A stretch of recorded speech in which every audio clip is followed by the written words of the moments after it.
Good morning, students. Today we will discuss about the emergence of shadow zone. What is shadow zone? Before shadow zone, we will discuss the measuring of earthquake waves.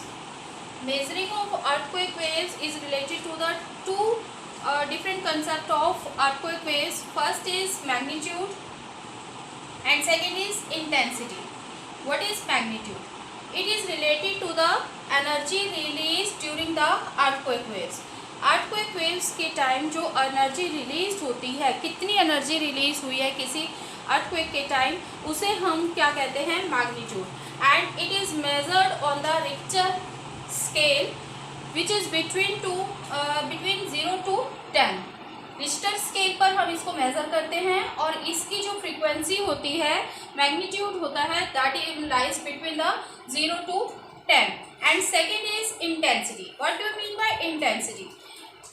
Visible damage during the earthquake waves. कि earthquake जब आता है तो जिस damage को हम visible कर सकते हैं, देख सकते हैं अपनी आंखों से, उस डैमेज को मेज़र करने के लिए जो है उसे हम क्या कहते हैं? इंटेंसिटी. और उसे हम किस स्केल पर मेज़र करते हैं? मार्सारी स्केल पर हम उसे मेज़र करते हैं. And this scale lies between 1 to 12. Normally जो अर्थक्वेक्स है वो अगर 2 या 3 रिक्टर स्केल पर है तो वो बहुत ज़्यादा डैमेज या बहुत ज़्यादा जो है वो डिस्ट्रक्टिव नहीं होते. और इतनी मैग्नीट्यूड के जो अर्थक्वेक्स हैं वो ओपनली जो है अर्थ में आते रहते हैं. But which earthquake is beyond the 5 or to 6 Richter scale, that is very destructive. And +8 यानी 8 से जो प्लस के मैग्नीट्यूड के स्केल के अर्थक्वेक है वो बहुत ही रेयर ओकर होते हैं. 5 से अबव जितना भी हमारा रिक्टर स्केल चला जाएगा वो अर्थक्वेक जो है वो बहुत ही डैमेज या डिस्ट्रक्शन अर्थ पर लेकर आते हैं.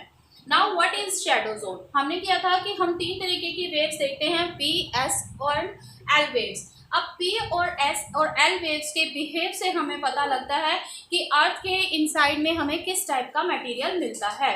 और एक ऐसा जोन हमें अर्थ में मिलता है जहाँ पर हमें कोई भी वेव रिकॉर्ड नहीं होती. जैसा हमने पहले भी बोला था कि P और S वेव्स जो हैं वो क्या है? हमारे बॉडी वेव्स हैं.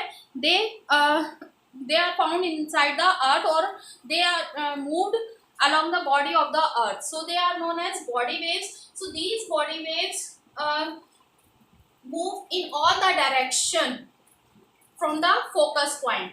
And L waves are also known as surface waves, which are found only along the surface of the earth. So P and S waves जैसे बिहेव करती हैं उससे हमें पता लगता है कि अर्थ के अंदर का मटेरियल किस टाइप का होगा, क्योंकि हम इसकी कैरेक्टरिस्टिक्स जो हैं वो ऑलरेडी डिस्कस कर चुके हैं कि P जो है वेव्स वो क्या करती हैं? तीनों मीडियम से निकलती हैं. S वेव्स जो है they can pass only solid waves and they are reflected and refracted. Thirdly हमने किया था कि जैसा डेंसिटी मटेरियल होगा उसके अकॉर्डिंग जो है उनकी वेलोसिटी में क्या आते हैं? चेंजेस आते हैं. सो ये here you can see the P and S waves behaviour. Smooth जो लाइन है that is P waves and broken lines is showing S waves. Now we will assume that the focus point is this. There is a focus point. Focus point जहाँ पर आपका earthquake आ रहा है.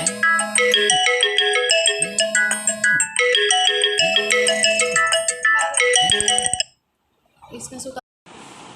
Now what happened?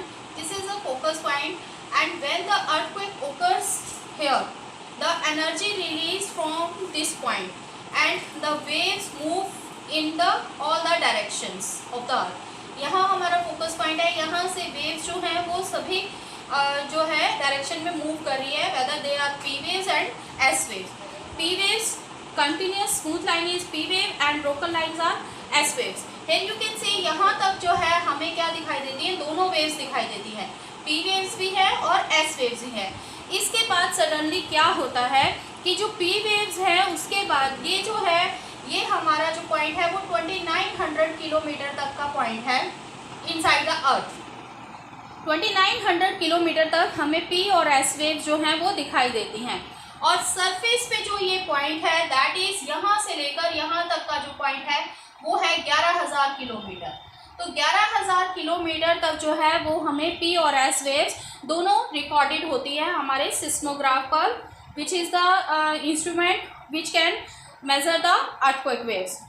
सो यहाँ तक हमें 2900 kilometre inside the earth और surface पर 11,000 किलोमीटर 11,000 किलोमीटर तक हमें दोनों वेव्स दिखाई देती हैं। उसके बाद क्या होता है कि यहाँ पर आते ही, ये जोन आते ही जो है वो एस वेव्स डिसअपियर हो जाती है। उसके बाद हमारी एस वेव्स नहीं दिखाई देती। दोनों साइड हमें ये जोन दिखाई देता है 105 डिग्री। अगर हम इसे डिग्रीज में मेजर करें that is 105 degree each side. तो 105 डिग्री तक हमारे पास क्या होती है, पी और एस वेव्स दोनों होती हैं टिल 105 डिग्री। सरफेस पर इसको हम मेजर कर सकते हैं 11,000 degree. Inside that zone is 2900 kilometre. अब इसके बाद क्या होता है कि सडनली एस वेव्स डिसअपियर हो जाती है। एस वेव्स का डिसअपियर होना यानी इस 105 से लेकर इस 105 तक इस पूरे जोन में हमें एस वेव्स नहीं मिलती, नो एस वेव्स। अब हमने एक कैरेक्टरिस्टिक की थी कि एस वेव्स जैसे ही लिक्विड मटेरियल आएगा तो एस वेव्स क्या हो जाएंगी, डिसअपियर हो जाएंगी।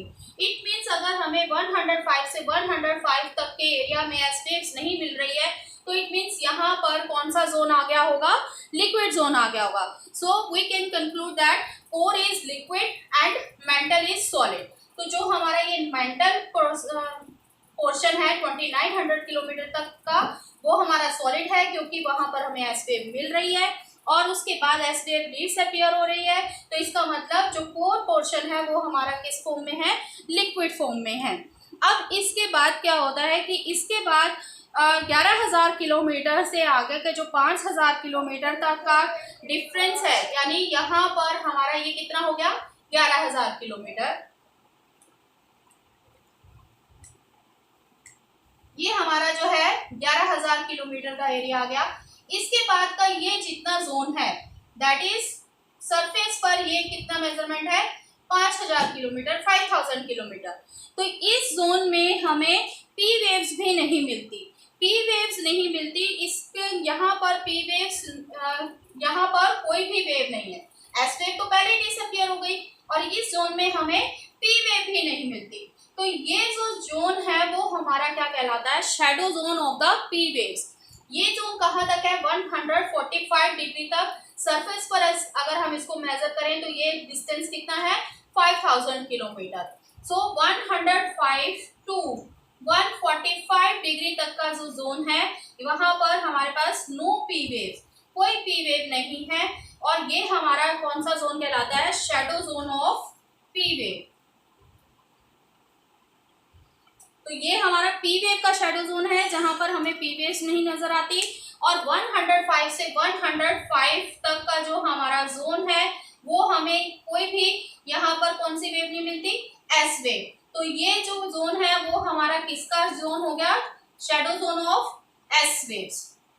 तो हमें दो डिफरेंट शैडो जोन मिलते हैं। Shadow zone means where the zone where the waves are not found, कि जिस जोन में हमें कोई भी वेव नहीं मिलती या कोई एक वेव नहीं मिलती वो उस पर्टिकुलर वेव का शैडो जोन बन जाता है। तो 105 से 145 तक का जोन पी एंड एस दोनों के लिए है, 105 से 105 तक का जोन एस वेव के लिए है। क्योंकि बियॉन्ड द 145 यहाँ पर फिर से हमें किसकी प्रेजेंस मिल जाती है, पी वेव्स की। तो यहाँ पर दोबारा से हमें जो है पी वेव्स मिलती हैं। इसका मतलब जो ये एरिया है 5,000 किलोमीटर का, या हम डिग्रीज में कहें 105 से 145 तक डिग्री तक का एरिया, वो क्या है, इसका यहाँ से हमारी सडनली जो पी वेव्स आ रही थी वो क्या हो गई, रिफ्रैक्ट हो गई, अपने पाथ से डिस्ट्रैक्ट हो गई, डायरेक्शन उसने अपनी चेंज कर दी। इसका मतलब ये जो एरिया है वो बहुत ही सॉलिड यानी हैवी मटेरियल से बना है, जिसमें से पी वेव्स जो है वो पास थ्रू नहीं कर सकती, क्योंकि 2900 किलोमीटर के बाद जो है पी वेव्स की वेलोसिटी भी रिड्यूस हो जाती है और इसके बाद इस जोन को वो क्लियर नहीं कर पाती और अपने पाथ से रिफ्रैक्ट हो जाती है। तो इट मीन्स जो हमारा आउटर कोर है वो किससे कंपोज्ड है, that is composed of very heavy material which में बी डेंसिटी हैव 11 to 12, जिसकी डेंसिटी 11 to 12 होगी और जिसमें से पी वेव पास थ्रू नहीं कर सकती। इस तरीके से हमें इन वेव्स के बिहेवियर से पता लगता है कि हमारा अर्थ का इंटीरियर पार्ट जो है वो कैसे कंपोज हुआ है, क्योंकि अगर कहीं पर एस वेव नहीं मिल रही है तो इट मीन्स वहां पर लिक्विड मटेरियल आ गया, कहीं पी वेव्स भी नहीं मिल रही है तो इट मीन्स वहां पर बहुत ही हैवी मटेरियल है, क्योंकि उसके बाद वो दोबारा मिल रही है हमें, तो इसका मतलब वो बहुत ही हैवी मटेरियल है जिसमें से पी वेव भी पास थ्रू नहीं कर पा रही है और वो अपने पास से डिस्ट्रैक्ट हो रही है। So that zone which have no waves that is known as shadow zone. तो शैडो जोन के इमर्जेंस से हमें पता लगता है कि वेव्स जो हैं कैसे बिहेवियर करती हैं और हमारा जो अर्थ है, अर्थ का जो इनसाइड मटेरियल है वो कैसे कंपोज हुआ है। सो now we will discuss the types of earthquake waves and the effect of earthquake waves.